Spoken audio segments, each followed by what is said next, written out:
Très cher développeur C#, je te souhaite la bienvenue dans cette vidéo où je vais te présenter une nouveauté qui va arriver avec C# 11.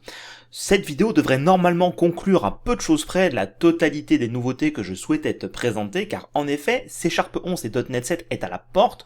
Au moment du tournage de cette vidéo, on est sur la RC2, Release Candidate 2, qui est donc une version production ready, ce qui indique que Microsoft ne compte pas faire de changement d'API qui serait cassant. Donc tout ce que je te présente là fonctionne avec .NET 7 final, sauf s'il y a vraiment un très gros problème, mais il y a très peu de chances que ça arrive.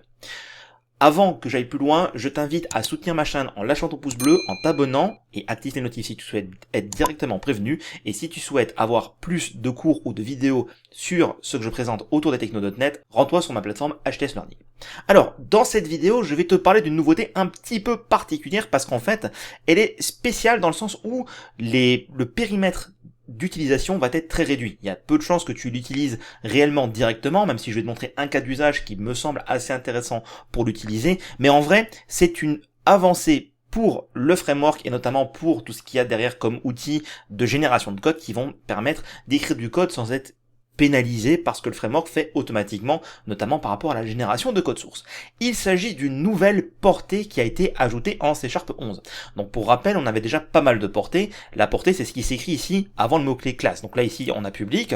On avait également la portée protected, la portée private, la portée protected internal, bien moins répandue, et la dernière qui était sortie, c'était Private Protected. Donc là, ça s'applique pas forcément sur une classe, mais plus sur des propriétés. Et donc, C# 11 apporte une nouvelle portée qui sera disponible, que tu peux utiliser si tu en as besoin.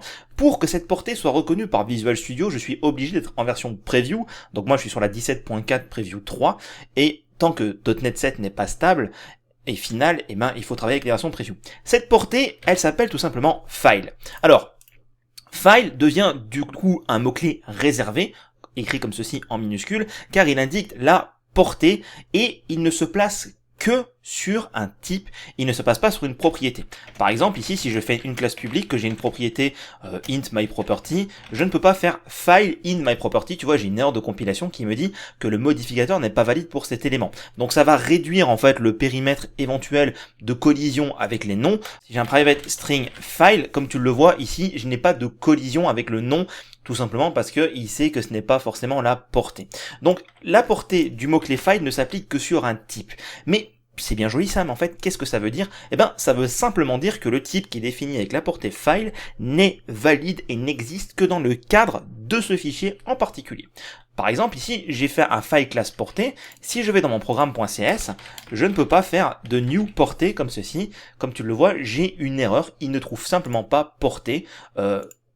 Et même si je le spécifie explicitement, il n'arrive pas à le trouver, tout simplement parce qu'en fait, j'ai défini une portée file. Alors tu vas me dire, ouais, ok, mais à quoi ça sert? Alors, l'usage principal, comme je te le disais, est surtout pour les générateurs de code source qui vont donc utiliser cette nouvelle portée pour tous les éléments qu'ils vont générer et qu'ils vont faire pour toi, comme par exemple la génération de code source en JSON. Je te mets le lien là-haut vers la vidéo où j'ai abordé ce sujet-là. Tout ça va maintenant utiliser le mot-clé file pour ne pas qu'il y ait de conflit avec tes noms de fichiers à toi au cas où tu aurais exactement le même nom.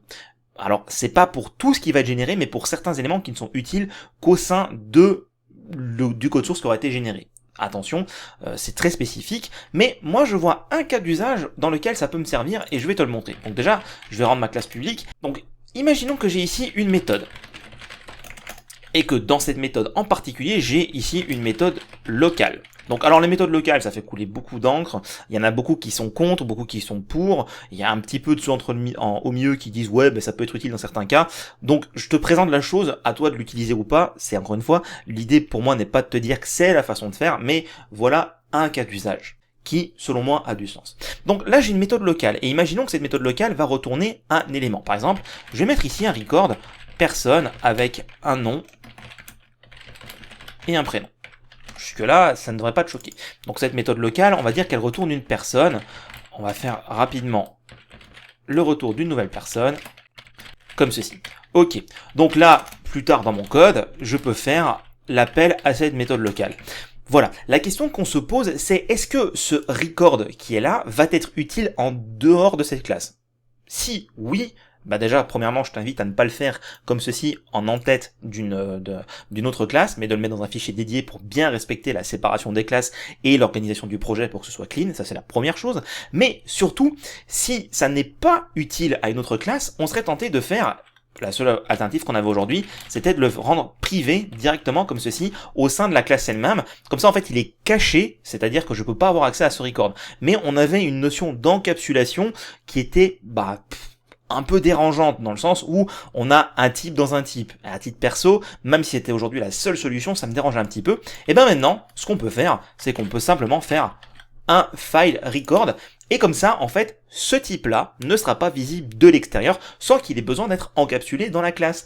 C'est pour moi, on va dire, le cas d'usage que, en tant que dev, je vois, et à peu près le seul. Le reste, je vais vraiment le laisser pour les outils de génération .NET. Comme ça, je limite à ce que mon record ne soit visible que dans ce fichier-là, car je n'en ai besoin de ce type-là que pour ces méthodes locales ou pour certains trucs de mes algorithmes, et ça me permet de créer des petits types, donc typiquement des records ou même des classes ou des structs ou n'importe quoi, qui ne sont utiles que dans le cadre d'un fichier pour des algos, et ça m'est arrivé assez souvent, notamment par rapport au type de retour.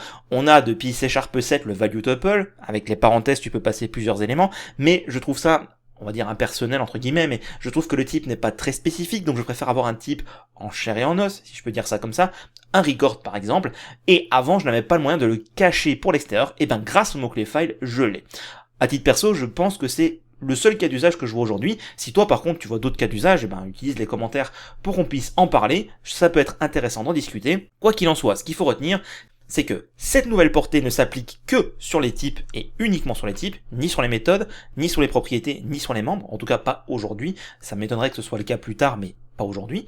Et généralement, dans 99% des cas, c'est à usage unique du framework et des outils de génération de sources, sauf si tu as un besoin bien précis comme celui que je viens de te présenter, même un autre, et dans ce cas-là, n'hésite pas à le partager. J'espère que cette vidéo t'a plu, et si c'est le cas, encore une fois, je te remercie de ton soutien, de ton pouce bleu et de ton abonnement, et je te dis à bientôt pour une prochaine vidéo autour des technos.net.